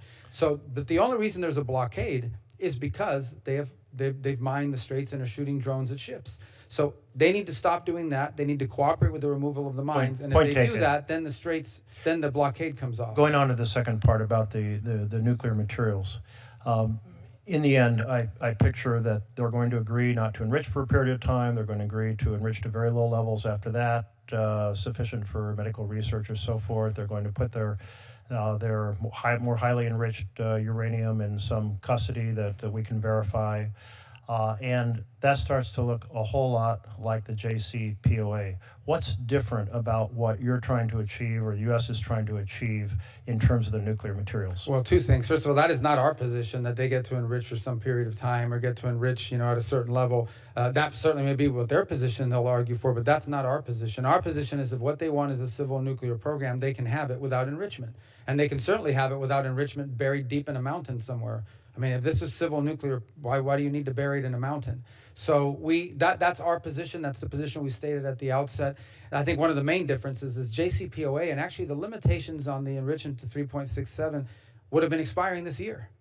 JCPOA would have been expiring right now. We're not interested in something that expires in 5 or 6 years. We want it to be a long-term and permanent prohibition because they don't need to enrich. And of course, the other big difference is the removal of the highly enriched uranium, which was a factor that we think is critical in all this. So I know you said permanent, but I've also heard the U.S. is looking for a couple decades. Yeah, look, again, that's going to be part of the negotiation. But let me just say, I'm just putting a number out there, okay? I'm not saying that this is where the deal's going to land or that they've agreed to this. But if we could get 20 years of zero enrichment, that's substantially better than JCPOA was. And the world will negotiate in the future. I take that. Okay, I want to switch to some concerns about the vision that Bibi Netanyahu has been expressing support for of a greater Israel. In an August 25 interview, he said he is on his, quote, historic and spiritual mission, unquote, and is, quote, very, unquote, attached to the vision of greater Israel. And when gifted an amulet described as a map of the promised land and asked if he connected to the vision of greater Israel, he replied, very much. Meanwhile, he has Finance Minister Smotrich, who says there will be expansion in Gaza that will extend our borders in Lebanon, to the Litani, in Syria, Mount Hermon, parts of the north, south, and east. This vision of Bibi Netanyahu driving a vision of greater Israel, is that a position that our State Department supports? Apart from just the State Department, I'll just say the administration. That what you've just described, and again, I'm just going off your words, is not the policy of the United States. We have advocated repeatedly and made very clear that we want the status quo, meaning that there not be additional actions taken in the West Bank that can destabilize the broader situation. Israel's actually acknowledged that they have no territorial claims in Lebanon. They're prepared to do so, I hope, in writing as early as today, but they've repeatedly stated that. We've also been very involved with them in Syria and in southern Syria, where they argue that they need to establish a security corridor because they're afraid that will be used by Iranian elements to target them. And that's why we've gotten involved with the Syrian authorities to find a solution there where the Israelis don't have to fear that from existing. And in the case of Gaza, the 20-point plan that governs the ceasefire is pretty clear, and that is that Gaza is to be governed by an autocratic entity that's being formed as we speak, that has police officers that we're trying to train now, and an international stabilization force that creates the conditions for investment so that you can actually build an economy there and people don't have to live in rubble the way they do now in many cases. That's our policy. That's what we're pursuing. I can't speak to the statements people are making internally in their politics. Let me ask a little bit specifically about the West Bank. We have seen that settlers have been very aggressive in trying to separate Palestinian villagers from the source of water, from their orchards, their vineyards. Often the Israeli Defense Force has been more protective of the settlers' aggression than restraining. And when I talked with Bibi Netanyahu a couple years ago, he said our strategy is enclaves, Palestinians put into enclaves. Are we exercising our influence to try to discourage the aggressive settler action against Palestinian villages? But we've raised it repeatedly, and in fact, I've told them that this is an impediment, as I said, to some of the other things we're trying to work on, which we believe are in Israel's interests. And in fact, and I would say a little bit to their credit, they have stood up special units of some of their forces to take on some of these elements that include everything from settlers, but it also includes, for example, some gangs that come over from Tel Aviv of youngsters that carry out some of these acts of violence. And this needs to be addressed. These images are negative. They're not positive, and it's already a tinderbox over there. The last thing we need is to throw one more match into that fire, and that's the point we've made to them repeatedly on the West Bank. I appreciate you making that point, and I encourage us to press that very hard because it's a very unjust situation. And then I wanted to ask for you to press for reporters to be allowed into Gaza. I think the lack of any sort of transparency makes it difficult for the world to see what's going on, either to support anyone's arguments about the conditions. The international agencies report that it remains a challenge on nutrition, it remains a challenge on medicine and hospital capability. And I think that it would be very helpful to actually have some transparency in Gaza. Is that something you might be able to? Yeah, I'll take that back, obviously. I'm not, to be frank, I'm not exactly aware as to how many journalists are operating inside. I have seen news reports from different outlets that are from inside of Gaza, but I don't know how many have not been allowed in. I think virtually no international reporters have been allowed in, and many of the Palestinian reporters have been killed. So there's been, people getting on their cell phones and taking videos and sharing that as a source of information. But I think it's important to have credible international journalists present. Understood. I'll check back on the numbers of who's actually been allowed or who's actually operating inside now. Thank you very much, Mr. Chairman. Secretary Rubio, thank you for your service both at the state and federal level. And I want to, as I'm out traveling Ohio, I talk to people. They mention high fuel prices, but they also mentioned they don't want Iran to have a nuclear weapon. Sounds pretty similar to what you've articulated, what the president's articulated as a goal for ending the conflict with Iran. The question is, those actors on the other side, who are we negotiating with, and do you believe that they are negotiating in good faith? I wouldn't use the term good faith. I mean, let's just leave that aside for a second when it comes to the Iranian regime because of our long history with them and everything they've done during that time. Here's the best way I would describe it. There are the people you see on television, like their foreign minister, Arachi, the Galibaf, who's the speaker of the Majils there, and a couple other folks. And these are the ones that are out there, not just doing TV interviews, but are going to the negotiations. They are not decision makers. They are implementers. Any offers they make us or any offers they take back in any sort of talks have to be run through some system internally that ultimately relies on the sign-off of the supreme leader, but a council that surrounds him. And one of the impediments and why you see this has taken the time that it's taken is every time we communicate to them, let's say a counteroffer or change in language on some of the documents that have been worked on, it can take anywhere from 4 to 7 to 10 days to get a response because they have to work it through the intricacies of their system. And I think that's one of the things that has not been talked about enough is that in the aftermath of Epic Fury, one of the things that has happened is that their system internally has been fractured. You have a supreme leader that still hasn't been seen publicly, who communicates only still through written communications that are released through the Iranian system. And by the way, you've also seen reflections of the official Iranian media outlets putting out contradictory statements to what ultimately either we know the regime is doing or the regime has agreed to or the regime is saying somewhere else. So that's proven to be a challenge. But ultimately, in the system that they have, any decisions to agree to anything or even agree to enter negotiations would need to be approved by the supreme leader and the council that surrounds him. And I think the impediment in time has been how long it takes for these individuals that are the negotiators to communicate with them and get sign-off. Okay, thank you. And we have security partners in the Middle East who've been attacked by Iran. And it's easier for people to be critics of approaches to policy and negotiations.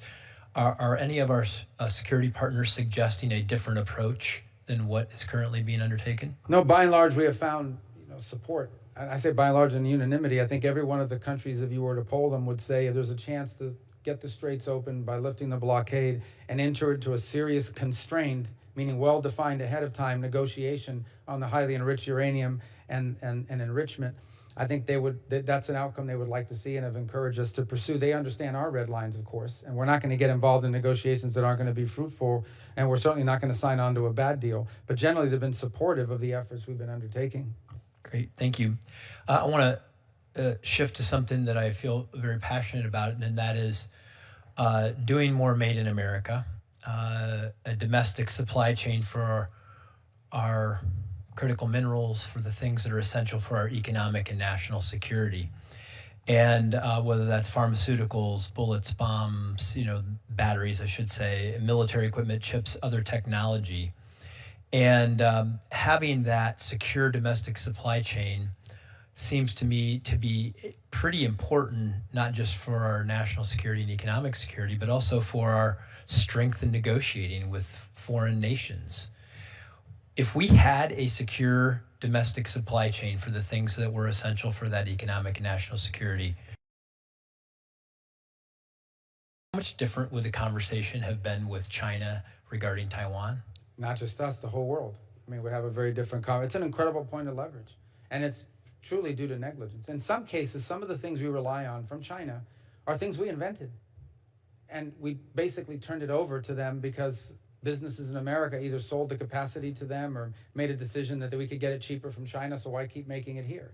And we've allowed these dependencies to build, and we've mapped out all of these dependencies internally through the interagency, and we know what they are. We are capable of reversing many of these, but it will take a little bit of time, but we have a plan to do so. But we've also globalized this. It's not just about America. If you talk to the Japanese, the South Koreans, all of Europe, and many advancing countries around the world, they share the same concern, which is why we held a critical minerals ministerial earlier this year, where foreign ministers came from over 30 countries, many of whom signed on to this MOU to cooperate collectively, not on just sources and access to rare earth minerals, but also the ability to process and refine them into a usable product. So we've tried to internationalize it and globalize it that way.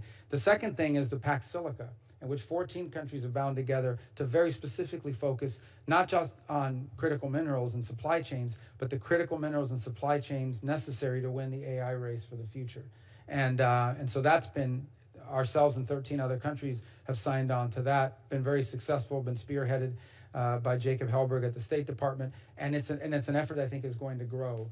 In addition to that, virtually, and I say this to you, virtually every foreign engagement that I have with a foreign minister or when I visit another country, they give you a little paper and you read it. These are the 5 topics we want to touch upon. And every single one of those, critical minerals is a part of it, either because they have critical minerals or they want to partner with us on critical minerals or they're having access issues to critical minerals. So it has featured prominently in our foreign policy. Well, I would just say this. I believe that the Trump administration can do a great service to the nation, the world, to if they fix one thing, in combination with your work and Ambassador Greer and Secretary Lutnick, it's to, within our time frame capabilities, to get a domestic or secure supply of that supply chain, because it is everything to those. To our national economic security. I finally just will make a point for you so you know I represent the North Coast. I know there's the East Coast and the West Coast and the Gulf Coast, but as a Great Lakes state, I will take note of the fact that in the International Commission's account, there was a reduction, a significant reduction in commitment to the Great Lakes Fishery Commission, and Great Lakes very important. To make sure we don't have invasive species and things like that. So I just ask that you take a look at that, and we'll work with you on those particular issues. Very important to our Midwestern states. Thank you. Thank you. You seem to really enjoy this. I'm amazed. 2 hours and just 2 hours and not a stutter or stumble. I don't know what you get for it, other than invited back next year. But you did a great job, Mr. Secretary. I'm proud of you. You really represented your department well. Questions for record can be submitted by close of business Friday, June the 12th. Ask the Department of State's OIG written testimony on their FY27 budget request be made part of their record. Thank you very much. Well done, Mr. Secretary. The hearing is adjourned.